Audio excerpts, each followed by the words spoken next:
Hello，大家好，今日係6月14號嘅星期六啊。咁我哋睇一睇今個禮拜發生咗啲咩事。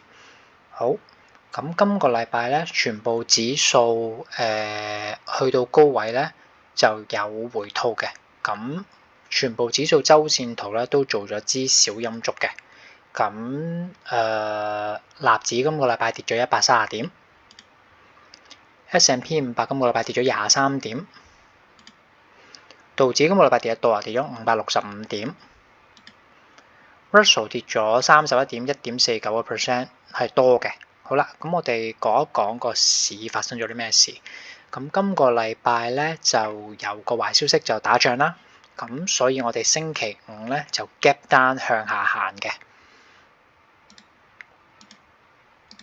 好啦，咁佢6點半呢度開始，咁佢就跌咗落嚟。然之後做個反彈，係啦，上過 day high 嘅，但係收市都係頂唔住，仲創埋 day lows 嘅。咁呢一個走勢咧，就會話俾我哋聽，個市可能要開始做一個深少少嘅調整啦，係啦。咁唔係世界末日嚟嘅，係啦。咁你唔需要咁擔心嘅，係啦。咁我哋做調整，咁我哋下一個 step 會點做咧？嗱，今呢日星期五啦，咁佢跌咗落嚟，咁星期一如果個打仗嘅消息冇好轉嘅話咧，咁佢就會行多支陰燭，係啦 ，follow 再落。嗱，如果我哋好耐冇見過連續跌2日啦，如果星期一都係再跌嘅話咧，咁個市咧就會出一個深少少嘅調整啦。咁調整會大概調整到咩位咧？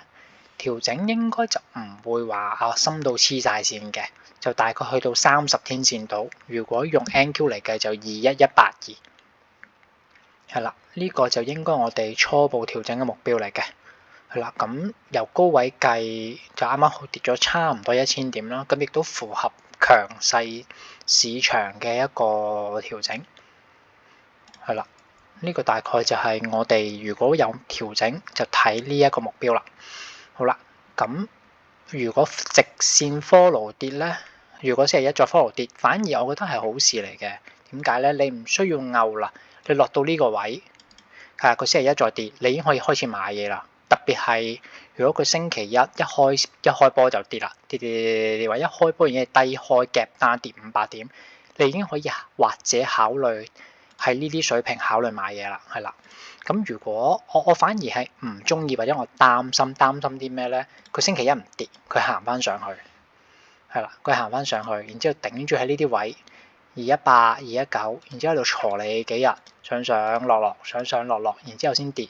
如果咁樣行咧，我覺得反而就會跌得深啲咯，可能就落到呢啲位啦，206、207啦。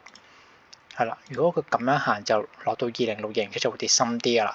咁所以我哋等個市教我哋點樣行，係啦，係啦。咁第一個注意事項就係，如果佢真係反彈嘅，係佢反彈嘅，咁我哋今次咧就唔好太樂觀啦，我哋就諗啦，我哋諗去到22000呢啲水平。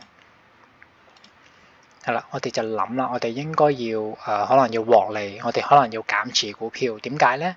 因為第一打緊仗啦，第二冇好嘅催化劑去幫個市再上啊。7月9號咧對頂關稅就到期啦。唔知 Trump 會做啲乜嘢啦？佢話佢而家會寫信俾其他國家有新嘅 update，我哋唔知個 details 係點。咁由而家6月14號到7月9號，大概有2個半禮拜到3個禮拜到啦。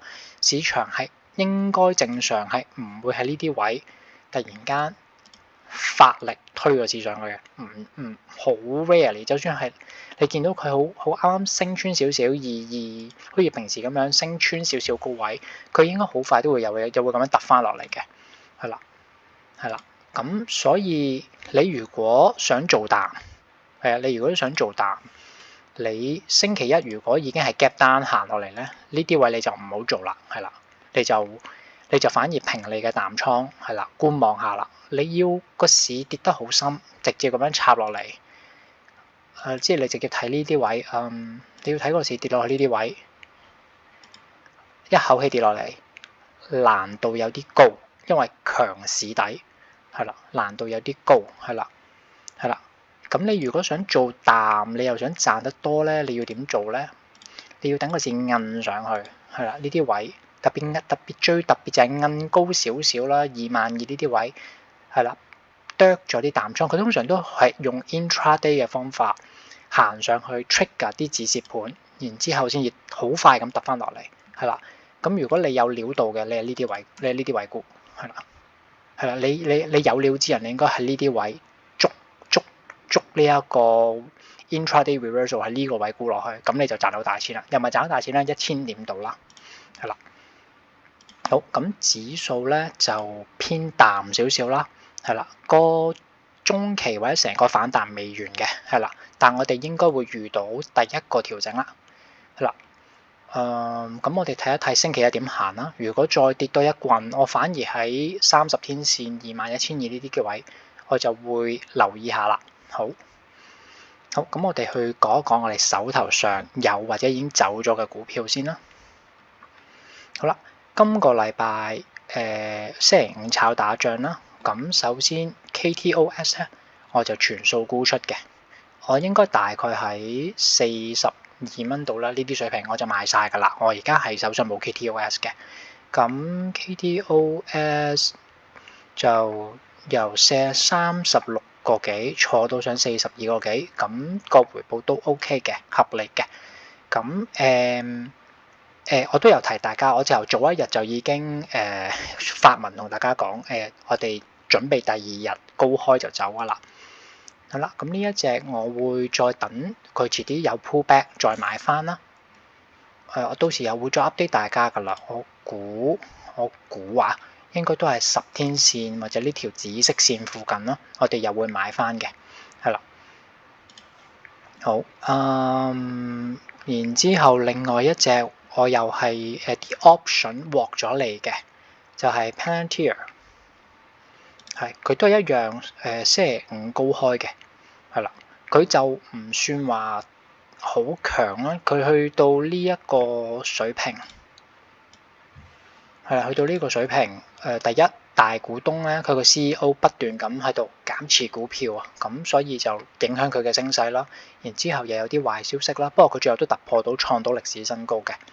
但咁我啲 call 咧就呢個大概139蚊度啦，我都食晒㗎，我都有同大家講嘅。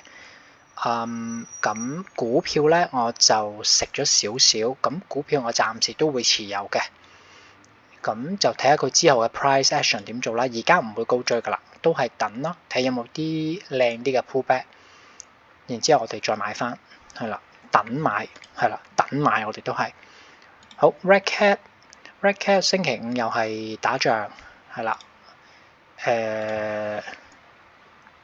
都係抽高嘅，不過佢都係企唔穩，係啦，佢都係企唔穩嘅。咁9個3、9個4度啦，我應該賣咗80嘅，我有同大家講嘅，係啦。咁 Red Cat 咧都賺到2成度啦，都 OK 嘅。咁佢未到我個終極目標嘅，佢個終極目標係11蚊。但係問題係佢咁樣行，我咁樣睇啦，應該佢都係會借個市調整，掂翻7個764啦。我哋呢一個位會 rebuy 嘅，係啦，我哋呢個位會 rebuy 嘅，係啦。咁啊，順便 set 個 alert 啦，我都提一提自己，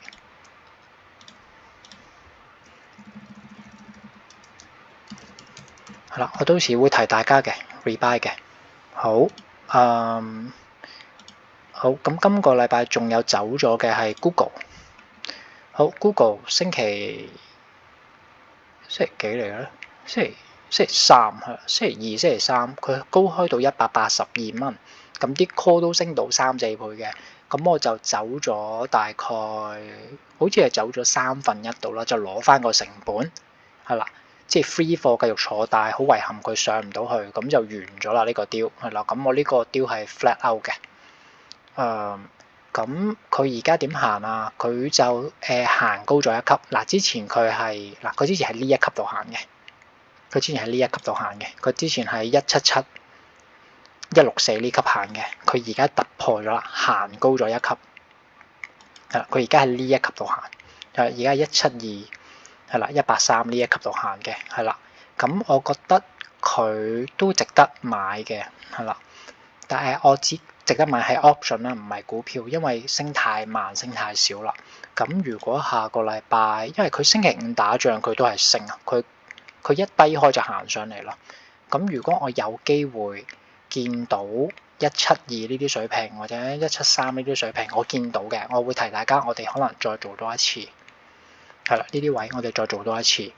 咁然之後又係照舊啦，坐上183，係啦，坐上183，係啦。我哋股票嘅策略近來有少少修正嘅，我陣間再同大家講。今個禮拜仲走咗嘅嘢應該係得咁多。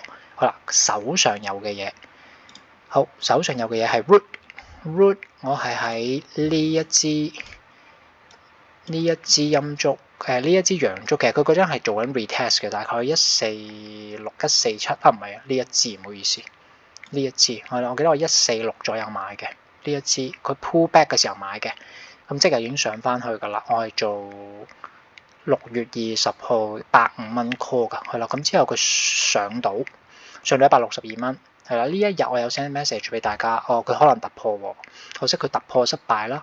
咁睇翻個 news 咧，其實係有原因嘅，因為佢個 director 就賣咗股，然之後有 insider 都賣咗股，係啦，咁所以就做咗啲沽壓。近來都係咁啊，近來好多股票高位咧，啲大股東減持啊。咁如果你不幸地中咗陷阱或者中咗炸彈，咁冇辦法啦。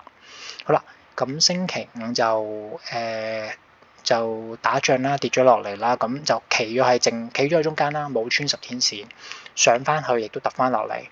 咁我就炒法暫時都係咁樣啦，行翻落嚟掂呢條線，睇佢穿唔穿啦。係啦，如果佢唔穿嘅，咁啊再行啦。係啦，咁今次個策略會修正嘅，近來個市應該係冇力再破頂噶啦。咁我哋咧就由原本望會大升，我哋就修正啦。我哋喺呢啲位掂呢啲線嘅時候，可能買多少少，例如買多50%，即係平時你買1000蚊嘅，我哋咧今次咧去到呢啲位，我哋就買1500蚊，跌穿我哋就止蝕啦。唔跌穿成功嘅，我哋就坐到呢條阻力線，我哋就走70%，走大半，剩翻啲 free 貨睇下佢有冇辦法突破。係啦，我哋全部股票策略都轉啦，我哋唔坐啦，我哋賺多幾個10%，係啦，我哋轉策略轉10%。好，然之後手上仲有嘅股票 serve， 好啦，咁佢就應該失敗咗噶啦，佢呢個突破失敗咗噶啦，係啦，行咗咁多日，然之後星期四高開113個5毫8，但係即日就坐翻落嚟啦。呢一日就打仗跌咗落嚟啦，成交又唔算好大啦，咁我覺得佢就未跌穿嘅，我估佢嚟緊都係冇乜 performance， 咁樣行啦。咁直至有一日個大市有好消息啦 ，NQ 企穩22000啦，咁嗰一個就會抽上嚟噶啦。係啦，咁我自己個 option 就6月20號到期，係知呢個禮拜。咁如果佢呢個禮拜有機會彈翻上呢啲位，咁我就蝕少啲走，或者平手走啦。我行使價12個半嘅，係啦。咁有機會平手走，又或者有機會係蝕好少走，我哋再觀察。係啦，咁如果你有嘅，咁睇下佢呢個禮拜冇反彈啦。如果冇嘅，佢唔反彈嘅，咁就蝕俾佢啦。我哋等機會，佢應該都係呢條線度來來回回噶啦。我哋喺呢啲位再等機會，等個市回穩。例如點樣回穩啊？NQ 試20天、30天線落到21100，咁呢一度又出咗陽燭，呢度突然間出咗支幾靚仔嘅陽燭。係啦，咁我哋就 follow 買上去，策略都一樣。我哋目標係11蚊，炒到13蚊。我哋今次就唔13蚊，上望16蚊啦。暫時個市唔夠力，做唔到呢一樣嘢俾我哋。好，我自己手上有嘅，你哋未必有嘅 OPFI 啦，又係好好運啦，撞到又係大股東減持啊，咁所以又係即刻插咗落嚟，即係跌穿埋呢條線啦，咁。又係去到30天線，咁我哋觀察多一日啦。呢個 trade 亦都有可能 wow 嚟咗啦。都係6月20號到期嘅，咁睇多幾日啦。如果失敗咗，我都會再揾機會買嘅。點解咧？因為佢上面其實呢節咧，其實冇蟹貨嘅，喺呢度急上急落，呢度冇蟹貨嘅。咁如果個市有力咧，你可能可以好舒服咁樣12個幾坐到去14個幾，咁呢度就獲一部分利啦。之後再攞一啲 free 貨坐上18蚊咯，就會比較容易做到嘅。好，下一隻 BBAI，佢就俾個市早調整嘅，咁佢行緊個 handle 啊，佢行緊個 handle，佢應該係咁樣係啦，佢應該行緊個 handle，咁佢又未死嘅，佢唔會死嘅，但問題係佢未升到啊，個市上唔到佢就上唔到啦，係啦，咁有貨就坐啦，我啲 option 係都係6月20號到期嘅。咁我會 roll 嘅呢隻我會 roll 嘅，係啦，呢隻我會 roll 嘅。好啦，咁比較麻煩啲嘅就係 QMCO 啦，係啦，咁個走勢就一般啦，但係又未至於要即刻斬啦，反而麻煩咧就係佢6月17號出業績啊，係啦，咁就頭痛啦。第一就我哋冇利潤 carry over 過呢個業績啦，係啦，咁都唔知一開出嚟點樣行，係啦。咁我自己咧就可能星期一就真係冇辦法啦，減一半係啦。咁然之後佢出完業績，我哋再 follow 咯，因為我唔知道佢出業績，如果佢 gap up 20%有機會嘅。近來啲股票都係咁嘅，跌到好殘，出業績咧就大升嘅，升到好高出業績嘅大跌嘅。咁我希望佢係前者啦，係啦，咁啊上翻14蚊啦。但係問題係，我擔心嘅都係同上個禮拜講嘅一樣，佢如果出咗業績 gap down 多2成，咁啊基本上你都翻唔到家鄉噶啦。佢 gap down 2成，得翻8蚊，你平均價12蚊，要升50%就好困難嘅。我星期一應該會減一半，係啦，我星期一應該會減一半，然之後出完業績再諗，係啦，咁然之後睇下佢呢一個大底守唔守得住。呢個大底係守唔守得住？守得住嘅，咁就可以繼續玩啦。玩下有一日佢就會上翻去14蚊，只要個市企穩22,000，咁佢就會再上去噶啦。但係我呢一刻我哋做咗風險管理先，係啦，係啦，就算我哋留一半貨，佢 gap up 嘅話，咁咪開心咯，都唔使蝕好多。如果佢 gap down 嘅話，我哋有錢可以觀察再加貨嘅。好，咁然之後UPST 上個禮拜買咗嘅，今個禮拜去到60幾蚊咧，應該有減1/3嘅。啦，咁佢而家做緊 high low lows 啊，咁所以咧去到30天線左右咧，你哋亦可以將你買咗嘅買翻啦，係啦，呢隻嘢個裝咧就唔係好 kind 嘅，佢會震走你之後先上嘅，所以就 sit tight 得啦，係啦，佢可能好 PK 地跌穿條綠色線先上嘅，係啦，呢一隻係可以考慮嘅，做緊 high low lows 啊，呢個係我見到嘅機會。好啦，下一隻機會應該話新嘅機會啦，新嘅機會今個禮拜見到有3個嘅。第一隻係 Reddit， 係啦，佢上升去到121蚊，係啦，咁然之後冇力啦。開始回，但係佢 retest 翻30天線或者呢條紫色線咧，佢就有力上翻去啦。我呢2日都有試過day trade 短打去買佢嘅。第一日咧，佢升得 OK 嘅，但係成交咧就好細，所以我就即日賺咗好似賺1嚿零，所以我就走咗啦。係啦，第2日咧就跌晒眼鏡啦，佢竟然冇受打仗影響，仲升添，係啦，成交都 OK 嘅。但係我都係買咗，但係冇過夜嘅，因為我唔知 weekend 打仗個消息會點。如果星期一低開或者星期一 follow 跌嘅話咧，咁我哋應該有機會喺112啊、113呢啲位再買翻嘅。好啦，咁個策略咧，我哋而家就轉咗啦。我哋呢啲位可能買多啲，然之後行上去呢條阻力線，我哋就食7成，食一半，係啦。咁然之後等 once 有一日個市有力。破到22,000，咁呢啲股又會破呢條頸線，咁佢就有機會上158啦。呢個係第2個機會，呢個第一個新嘅機會。第2個新嘅機會係呢一隻 CELH 突破咗噶啦，係啦，咁然之後 retest 翻呢條紫色線，係啦。咁星期一睇下個大市嘅 price action 啦。如果星期一個市落21,100落30天線啊，佢又唔係好落喎。係啦，或者佢一落就變綠色變陽燭上翻嚟，咁呢隻又可以搏啦，係啦，呢隻我捕咗一段時間㗎啦。另外一隻類似嘅走勢 RSI 都係成功突破，然之後retest 翻落嚟，係啦。咁星期一我都係用同樣嘅 theory 去 trade 佢啦。呢三個係我今個禮拜見到嘅新機會。仲有一隻 Apple 啊，我就未買嘅，我仲望緊嘅。係啦，佢就喺呢一級度掙扎緊。你會見到啊，佢喺呢一格度掙扎緊。係啦，咁有機會落到去193，我會考慮下試下建倉嘅。係啦，咁然之後上翻203，又再食過啦。然之後呢一隻黑都係突破咗嘅，但係佢又冇咁靚啦，佢跌穿咗條紫色線。咁就睇下下個星期嗰啲 price action 啦。好，咁就睇下啲 market leader 先。Spotify 仲係高位 ，KTS 係高位 ，Microsoft 都係高位，呢啲都係 market leader 嚟嘅。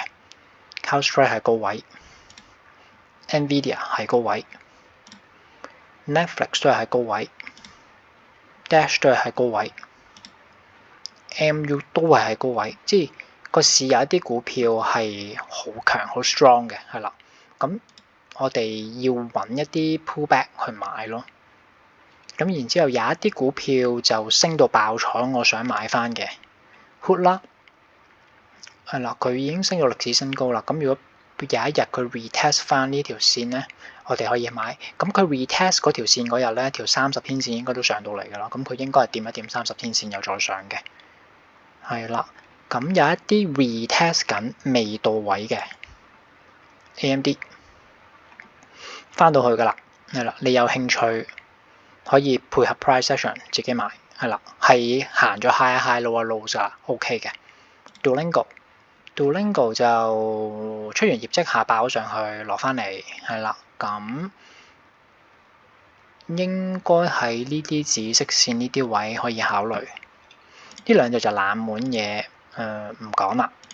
好啦，咁呢啲就係我今個禮拜見到嘅機會啦。我哋做個好短嘅總結。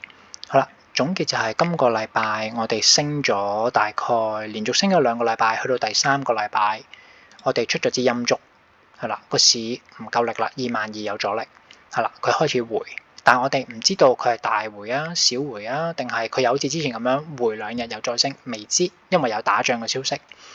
係啦，我哋留意星期一嘅 price action， 係啦，如果佢再 follow 跌，我亦都想佢 follow 跌啦，因為跌到位反而係容易啲買嘢嘅，係啦，咁我哋留意30天線，睇下有冇位可以建倉，係啦。如果佢彈嘅，咁我哋就坐一坐，去到21,900減持，然之後再等佢跌，係啦。除非個大市有新嘅催化劑可以 push 到個市上去。好，其餘嘅股票減持嘅已經減持咗好多㗎啦，我而家剩翻嘅都係啲蟹貨啦，係啦。咁呢啲位，呢啲股票已經係比大市咧。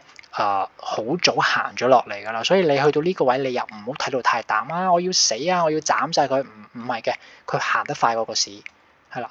咁可能個市再落嘅時候，個 index 落嘅時候，佢會升嘅，係啦。你會見到嘅類似 Reddit 呢啲，佢一早俾個市調早咗㗎啦，係啦。個市跌，佢而家開始升㗎。你要記住，個市未死嘅，個市係想向上行嘅，只係冇催化劑同多壞消息啫。